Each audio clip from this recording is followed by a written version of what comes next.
Alright, so we are kind of late on this, but today we're going to be talking about my favorite show of winter 2025, which is going to be the Villainous Dad Isekai. If you are new to the channel, this is basically a series where I go over my favorite show of each season and talk about it in a casual, unscripted manner, unlike my scripted videos that I usually upload, such as the Scumswitch video or the Oshinoko video. So without further ado, let's just jump right into it. I do really like the show, but I don't know how long this video will be because I don't have a lot to say about it. But I have said before that just because you might not have a lot to say doesn't mean that the show itself isn't good. Simplicity can be effective and sometimes even surpass complexity. There's nothing wrong for something to be simple, because that can be executed perfectly, right? But aside from that, I really like the refreshing take it has on the villainous isekai stories. It isn't the most original thing ever, but just these small little details that it has makes me really enjoy this more than most of these other villainous stories. Although I really do enjoy some of them. For example, the Bakarina show, My Next Life as a Villainess, or Hamifura for short, was a very fun villainous show, especially with how Bakarina's and how she bounces off with the other characters. She was basically a dense character who thought she had to play the villainess to escape her death, but in reality we all knew that she already had escaped it because everybody is basically in love with her at that point. And a lot of these other villain stories kinda have that type of thing slightly, but differ in certain regards. For example, you have the other villain show, which was I'll Be the Best Villainess That Goes Down in History, something like that. The main character being like Alicia Williams, I think that was her name, where she was a villainess, but instead of trying to be the villainess and it slowly disappearing or failing, she actually does play that role effectively and has that kind of duality between her and the main character of the story, I guess. I forgot her name, but the Saints or whatever they called her. But that's not really what we're talking about in this video. The point is that these villain shows do have differing things, and what I think makes this really interesting is that the tone of this one is quite different as opposed to these other stories, because most of them do start with them dying and getting reincarnated to this new world, whereas in this story they actually don't have that kind of thing. Because yes, while we do start off with the iconic truck, Kenzaro doesn't actually die. He just ends up being in a coma-like state in the game, which leads to the family having to watch him play the game through their monitor and occasionally being able to help him. And I really do love that detail a lot. Not because of how unique it is to this setting, but also because it adds some very fun moments with his family. Because I really do love the trio. They're a ton of fun, and even these slight moments that you see in the beginning of the series with Kenzaburo and his daughter just interacting, all three of them just being complete otakus, is very amazing to watch, honestly. And especially that one scene where they show the reveal and the daughter's talking to the mother, explaining the whole situation, expecting her to not believe her, but then the mother just keeps going on and on and on about her history of anime and how she expected this to happen because they've been through a bunch of these isekai shows before in the past. You really just get the idea that the people that made this do understand the culture. It just feels like this kind of thing just works really well, because from the beginning of the series, before this reveal, it never really kind of felt like it was going to that dark atmosphere, right? Because the whole story was always very lighthearted, with Kenzaburo helping Anna and helping these other characters, even if he kind of tries to mask it under the villainess title. But he always is wishing for the best for Anna because he kind of basically sees her as a daughter, you know, with him being a dad and everything. And that actually adds really well to the comedy. A lot of times you see these dad moments where, in the first episode actually, where he meets Anna and starts being emotional over how he believes that her parents are very caring of her, and he's very happy that she probably was raised very well. And these moments are sprinkled throughout the series, and he does revert to that mode a lot of times when he tries to play the villain just so he could get Anna to be independent, because he does not want her to rely on him, because perhaps maybe he believes that he isn't going to be here forever, and tries his hardest to set her up with these other male leads, which actually, I'm kind of surprised that a couple of them are really interesting, because usually in these kind of series, most of these male leads are there as tropes, but not really characters, right? But some of them are actually kind of fun. I really like Ricardo and his stupid ass puns. They're so fun to watch, and he's just such a goofy character, and I just really like how anytime he's on screen, you just know he's gonna say some shitty ass pun. Lucas is really cool. He's a very fun shithead, just kind of watching, just hoping for chaos and being very much a mischievous kind of character.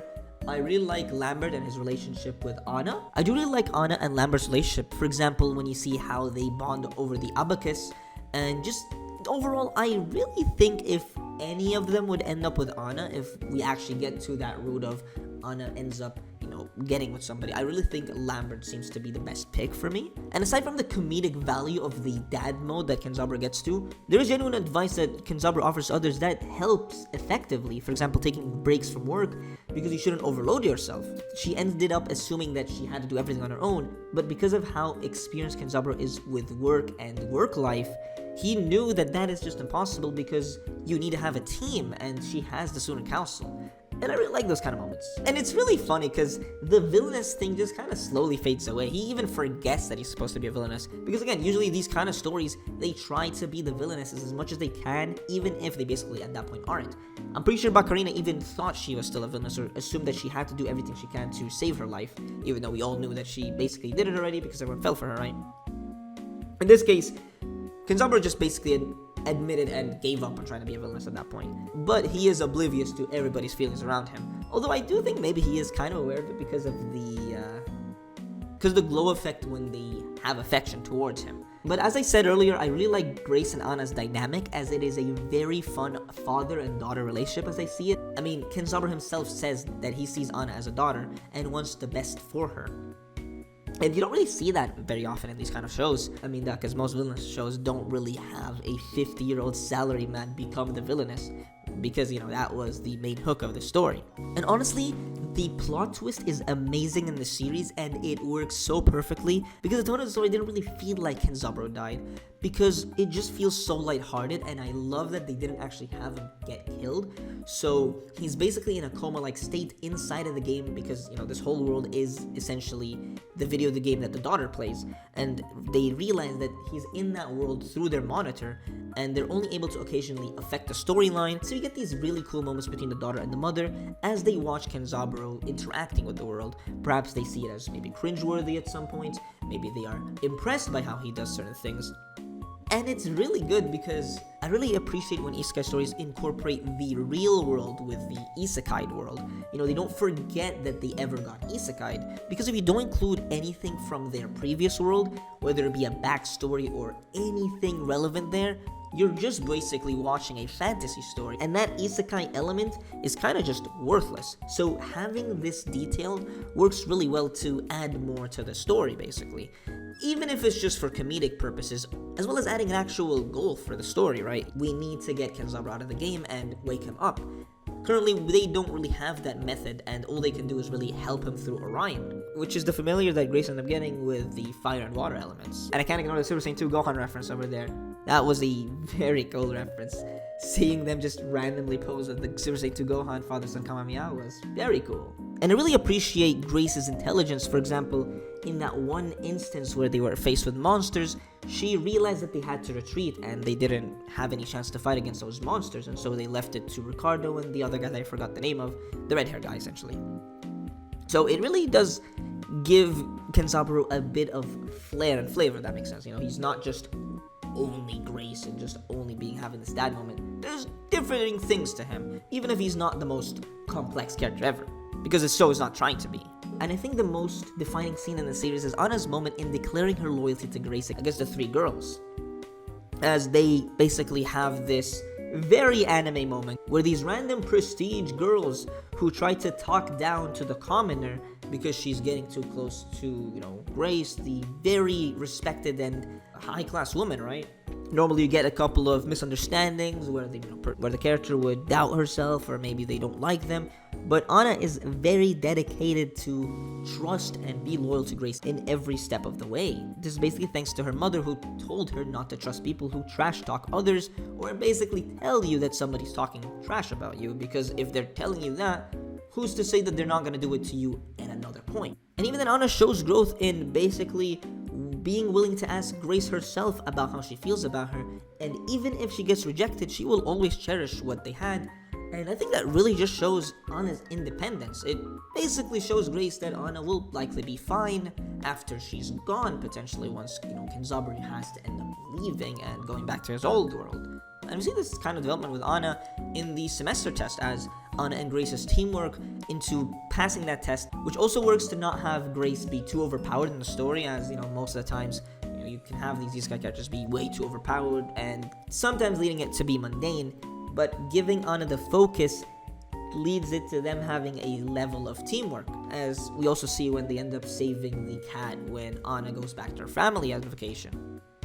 And speaking of vacation and her family, Anna's mother is quite an interesting character. As Grace has said herself, she seems to be from a noble family, as she didn't feel pressured towards Grace, and she probably is experienced in elegant speech, especially seeing that Grace's father seems to know her. But we'll likely have to wait if we ever get a sequel to get more information about that. And speaking of Leopold, I really like his episodes as it shows as he has an inferiority complex given his background, and it gives Grace the opportunity to witness other parents and their predicaments and be able to show just how much of a parental figure Grace is like, as able to appreciate Leopold and how he cherishes his family and work and basically cannot undermine and how great of a father he is to Grace. And lastly, I really do like the concept of elegant cheat in the story, because it adds a little flair to the gimmick of being a villainess, as a lot of times these characters are able to be villainesses because they are accustomed to that genre. But Kizaru is not actually adept in this genre, and so he would not be able to play a villainous act. And this is where we have Elegant Sheet, which is able to translate every action that he has into sort of the rich princess-like attitude that we see in the show. And it actually does have a hindrance later on in the series, especially in the finale, where Grace is unable to act like a commoner for their stage play because of Elegant Sheet, and it actually is a problem which they end up ad-libbing to make Grace's acting work. But it is still an issue, because this will probably come back to cause problems again, potentially if we see more of the story later in the future. And this also does open an interesting mystery behind Grace's mother, Jacqueline, as she was the one who wrote this play, yet she also is not an original character in the story. While she does actually exist, she's not actually having any sort of lore in the original game.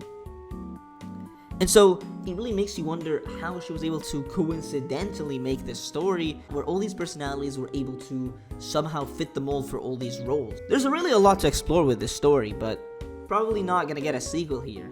But yeah, that's basically going to conclude this video. It is not really as long as the other anime of the season videos. Overall, it is a very fun, entertaining watch. If you're looking for a light-hearted isekai fun, I recommend this one a lot. I'm going to give this one an 8.5 out of 10. Let me know what you think in the comments below. Be sure to like, comment, subscribe for more content, and I'll be seeing you in the next one.